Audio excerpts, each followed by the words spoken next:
ফ্যাসিবাদের দোসররা বহির্বিশ্বে অপপ্রচারের মাধ্যমে বাংলাদেশকে সংখ্যালঘু নির্যাতনকারী দেশ হিসেবে উপস্থাপন করছে বলে অভিযোগ করেছেন প্রধান উপদেষ্টা doctor Mohammad Yunus. Foreign service একাডেমিতে বিভিন্ন রাজনৈতিক দলের সাথে সংলাপে তিনি এই অভিযোগ করেন। ডক্টর ইউনূস বলেন, আমরা নতুন একটি দেশ গড়ে তুলছি, কিন্তু ফ্যাসিবাদী শক্তি সবসময় বাধার সৃষ্টি করছে। এসব অপপ্রচার রুখতে করণীয় সম্পর্কে রাজনৈতিক দলগুলোর পরামর্শ চান তিনি। বিকেল 4:15টার পর রাজধানীর ফরেন সার্ভিস একাডেমিতে শুরু হয় এই সংলাপ। বিএনপির স্থায়ী কমিটির সদস্য ডক্টর খন্দকার মোশাররফ হোসেনের নেতৃত্বে 5 সদস্যের একটি প্রতিনিধি দল এই সংলাপে অংশ নিয়েছে। প্রতিনিধি দলে আরও আছেন ডক্টর আব্দুল মঈন খান, নজরুল ইসলাম খান, আমির খসরু মাহমুদ চৌধুরী ও অধ্যাপক ডাক্তার AZM জাহিদ হোসেন। জামায়াতে ইসলামীর আমির ডক্টর শফিকুর রহমানের নেতৃত্বে দলের সেক্রেটারি জেনারেল মিয়া গোলাম পরওয়ার সহ 4 সদস্যের প্রতিনিধি দল এই সংলাপে অংশ নিয়েছে। এছাড়া নাগরিক ঐক্য, বিপ্লবী ওয়ার্কার্স পার্টি, গণসংহতি আন্দোলন, গণ অধিকার পরিষদ, এবি পার্টি, ভাসানী অনুসারী পরিষদ, বাংলাদেশ খেলাফত মজলিস সহ আরও কয়েকটি দলের নেতারা এই সংলাপে অংশ নিয়েছে।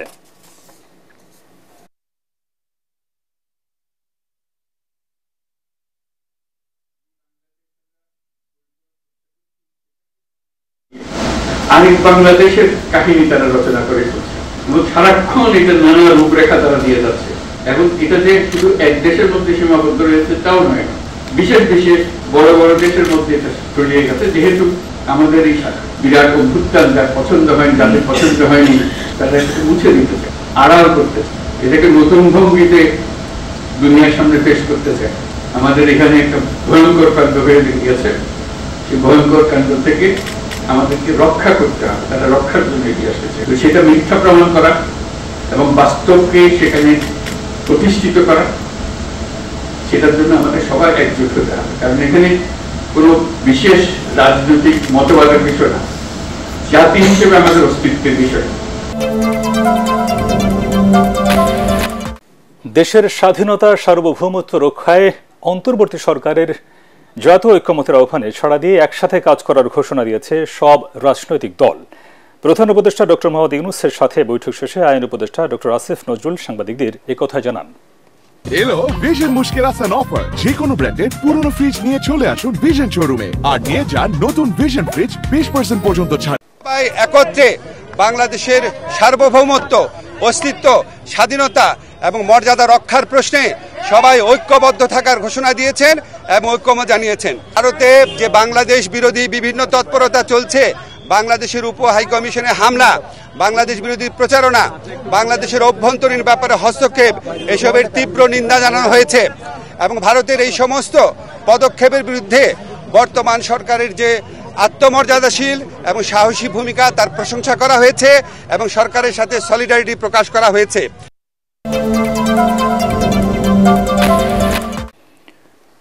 দেশ এখন কঠিন সময় পার করছে বলে মন্তব্য করেছেন অন্তর্বর্তী সরকারের প্রধান উপদেষ্টা ডক্টর মোহাম্মদ ইউনূস। অতীতের যে কোনো সময়ের তুলনায় দেশবাসীকে আরও বেশি ঐক্যবদ্ধ থাকার আহ্বান জানান তিনি। মিরপুর সেনানিবাসে ন্যাশনাল ডিফেন্স কলেজে কর্মকর্তাদের মাঝে গ্রাজুয়েশন সনদ বিতরণ অনুষ্ঠানে এসব কথা বলেন তিনি। বিস্তারিত জানাচ্ছেন সৈয়দ রিয়াজ। মিরপুর সেনানিবাসের defence services command and staff college কমপ্লেক্সে ন্যাশনাল ডিফেন্স কোর্স এবং আর্ম ফোর্সেস ওয়ার কোর্স 2024-এর সমাপনী অনুষ্ঠানে সনদ বিতরণ করেন প্রধান উপদেষ্টা ডক্টর মোহাম্মদ ইউনূস। 95 জন কোর্স মেম্বার এবছর অংশ নেন ন্যাশনাল ডিফেন্স কোর্সে। এর মধ্যে সশস্ত্র বাহিনীর 46, বেসামরিক প্রশাসনের 16 জন এবং 18টি বন্ধু প্রতিম দেশের 33 জন সদস্য রয়েছেন। এছাড়াও বাংলাদেশ সেনা, নৌ ও বিমান বাহিনী থেকে 55 জন কোর্স মেম্বার সফলতার সাথে আর্ম ফোর্সেস ওয়ার কোর্স শেষ করেছেন। জাতীয় নিরাপত্তা নিশ্চিত করতে এনডিসির উচ্চমানের পাঠ্যক্রমে রাষ্ট্রের বিভিন্ন গুরুত্বপূর্ণ বিষয় অন্তর্ভুক্ত থাকায় সন্তোষ প্রকাশ করেন প্রধান উপদেষ্টা।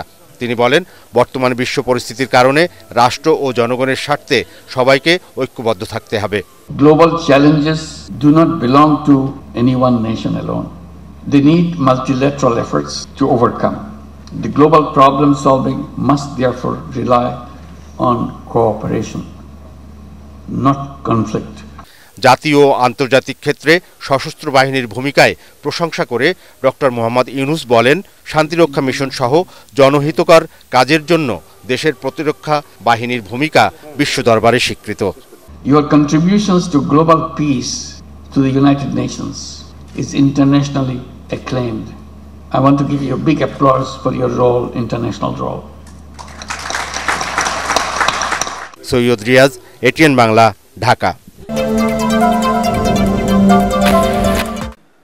5. বিএনপির বিরুদ্ধে অদৃশ্য শক্তি নানা ষড়যন্ত্র চালাচ্ছে জানিয়ে দলের ভারপ্রাপ্ত চেয়ারম্যান তারেক রহমান এসব মোকাবিলায় নেতাকর্মীদের ধৈর্যশীল হওয়ার আহ্বান জানিয়েছেন। অতীতের যে কোনো সময়ের চেয়ে আগামী জাতীয় নির্বাচন কঠিন হবে উল্লেখ করে নেতাকর্মীদের জনগণের আস্থা নষ্ট হয় এমন কোনো কাজ না করার নির্দেশনা দেন তিনি। চট্টগ্রাম দলের বিভাগীয় কর্মশালায় তিনি সব কথা বলেন। কামরুজ্জামান রাজীবের রিপোর্ট। রাষ্ট্র কাঠামো মেরামতের 31 দফা ও জনসম্পৃক্তি শিরোনামে দেশব্যাপী ধারাবাহিক কর্মশালার আয়োজন করছে বিএনপি। এরই অংশ হিসেবে আয়োজিত চট্টগ্রাম বিভাগীয় কর্মশালায় অংশ নেন তৃণমূল পর্যায়ের নেতারা। লন্ডন থেকে ভিডিও কনফারেন্সে যোগ দিয়ে নেতাকর্মীদের বিভিন্ন প্রশ্নের উত্তর দেন দলের ভারপ্রাপ্ত চেয়ারম্যান তারেক রহমান। সমাপনী বক্তব্যে তিনি বলেন, 5 আগস্টের পর অনেকের ধারণা তৈরি হয়েছে বিএনপি ক্ষমতায় চলে এসেছে। এমন ধারণার কারণে দল ক্ষতিগ্রস্ত হচ্ছে। নেতাকর্মীদের বিতর্কিত কর্মকাণ্ড থেকে বিরত থাকার আহ্বান জানান তিনি। আমাদের কিছু কিছু সহকর্মীর মনে 5 তারিখের পরে একটি অদ্ভুত নতুন একটি অনুভূতি এসছে। কি মনে হচ্ছে যে আমরা বোধহয় সরকার গঠন করে ফেলেছি। যে সকল সহকর্মী এরকম ভুল উপলব্ধি করছেন তাদের বিভিন্ন আচরণের জন্য বিভিন্নভাবে বিভিন্ন জায়গায় দল ক্ষতিগ্রস্ত হচ্ছে, দলের ইমেজ ক্ষতিগ্রস্ত হচ্ছে। আমি কঠোরভাবে আপনাদেরকে আজকে আপনাদের নেতা হিসেবে নির্দেশনা দিতে চাই, আপনি যখন এলাকায় পরিচিত বিএনপির প্রতিনিধি হিসাবে কেন আপনি এমন কিছু করবেন, আপনার যেই কথা, আপনার যেই বিহেভিয়ার, আপনার যেই কাজের দ্বারা দলের ইমেজ, দল ক্ষতিগ্রস্ত হবে। এ সময় তারেক রহমান বলেন, প্রধান রাজনৈতিক প্রতিপক্ষ দুর্বল বলে সবকিছু সহজ হবে এমনটা ভাবলে দলের জন্য তা মঙ্গলজনক হবে না।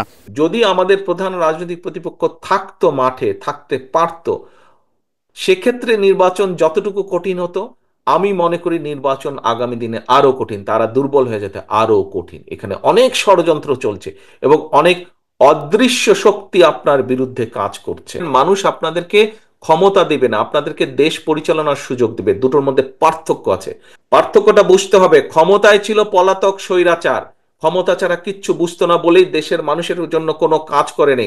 রাজনৈতিক দল হিসেবে জনগণই বিএনপির শেষ ভরসা, তাই জনগণের আস্থা অর্জনের জন্য প্রতিটি কাজ করার তাগিদ দেন বিএনপির ভারপ্রাপ্ত চেয়ারম্যান। জনগণই আমাদের শেষ ভরসা। কামরুজ্জামান রাজীব, এটিএন বাংলা।